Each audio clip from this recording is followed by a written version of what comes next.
Hello and welcome to my presentation. I'm Freville, and over the past few years I've been researching the psychopathic brain and its effect on people's behavior. So essentially I've been looking at serial killers' brains and how they are different. Knowing this, we can possibly prevent people from becoming serial killers. I looked into the question, are serial killers born bad? It's actually a combination, so throughout my presentation I'll be explaining what I was able to find and how we can possibly prevent these crimes from happening in the future. Let's dive in. These are their stories. In the 1970s, a man named Robert Ressler interviewed many serial killers, specifically Edmund Kemper, Ted Bundy, Jeffrey Dahmer, and other infamous serial killers. During these interviews, he mainly focused on family history, childhood, and their thoughts that were going on during their crimes. And no other detective or researcher had really thought about this or interviewed in this kind of style. During these interviews, Ressler came up with the term serial killer to describe a person who had killed 3 or more people on separate occasions and exhibited a specific pattern. We look at brain scans of psychopathic brains compared to an average brain to see the differences in their brain activity.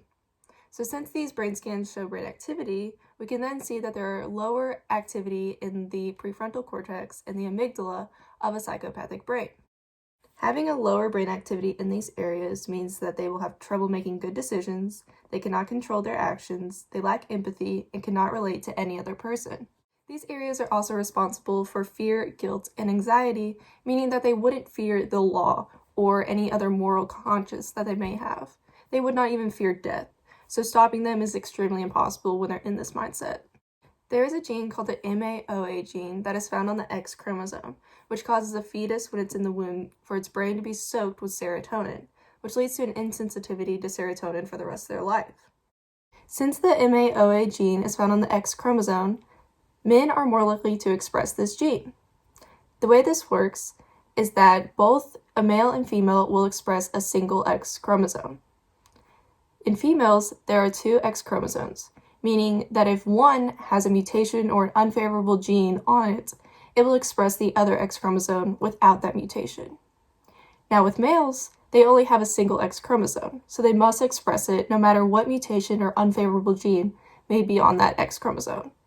That means that men are more likely to have this gene and are therefore more likely to become a serial killer. A neuroscientist, Dr. James Fallon, was studying the brains of serial killers using brain scans.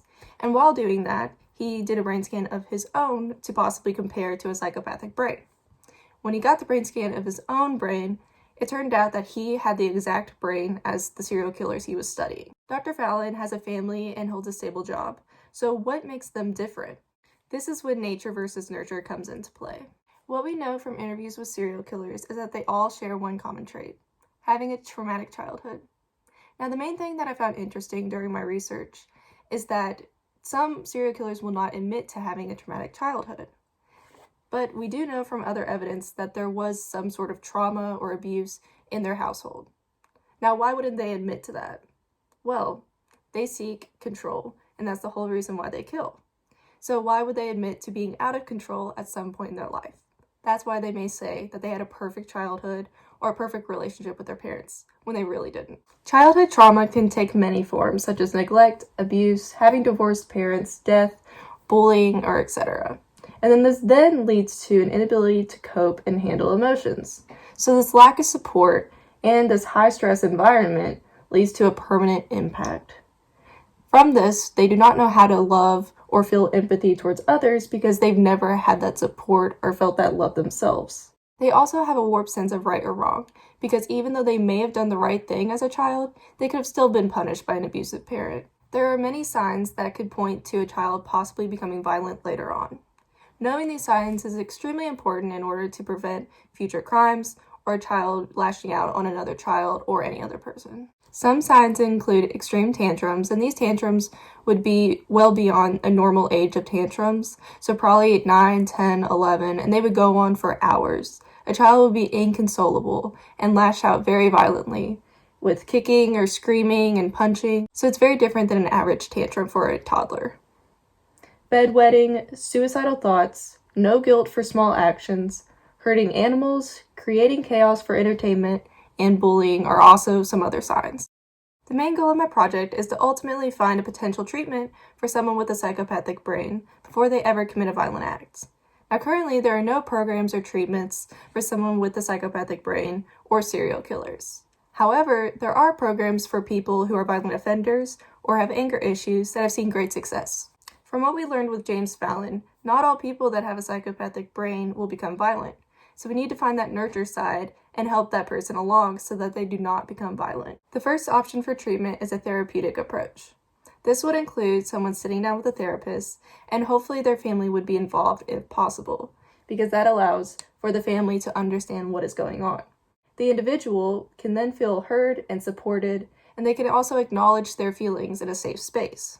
An individual with a psychopathic brain will struggle to interact and socialize, so having a support system is very important for this individual.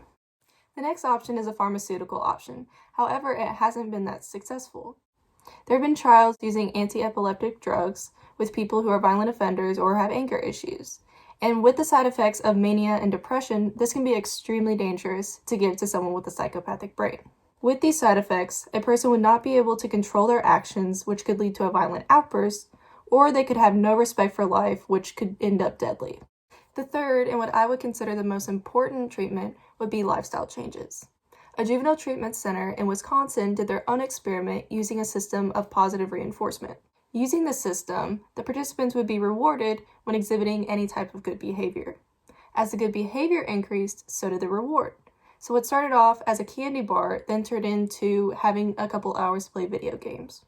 This gives the participants a clear sense of right and wrong that then becomes a habit of having good behavior even when they get out of the center. This program significantly lowered the amount of crime committed once the individuals left the center. When compared to the people that did not participate in the program, their percentages are much lower, and no violent crimes were committed by any of the participants in the program. In conclusion, it is very much possible to stop someone before they commit a violent crime. Along with all the lifestyle changes I mentioned earlier, it is very important for teachers and parents and other adults to notice if a child is suffering. Knowing the differences in a psychopathic brain, as well as the signs, we can look out for these different signs and behaviors and address them very seriously if we do find a child that has these behaviors. With all the research being done and the potential treatments, that could save the life of that person and the lives of many other people. Serial killers are people too, and if someone could have stepped in earlier before they did anything, then their life could be very different, as well as the lives of the people that they hurt. What I most enjoyed about this project was being able to research something that's probably not in a lot of high school curriculum, and since the idea of serial killers is becoming more of a prominent topic in the media, especially different movies coming out or TV shows, it was nice to actually get down to the facts and not just follow all the misconceptions that these shows lead you to believe. Also, doing this research has inspired me to do my own research later on and go into the field of psychology and specifically look at the criminal justice system and teens and youth and how we can help them. Thank you for watching my presentation. If you have any questions, feel free to email me, and I hope you enjoyed.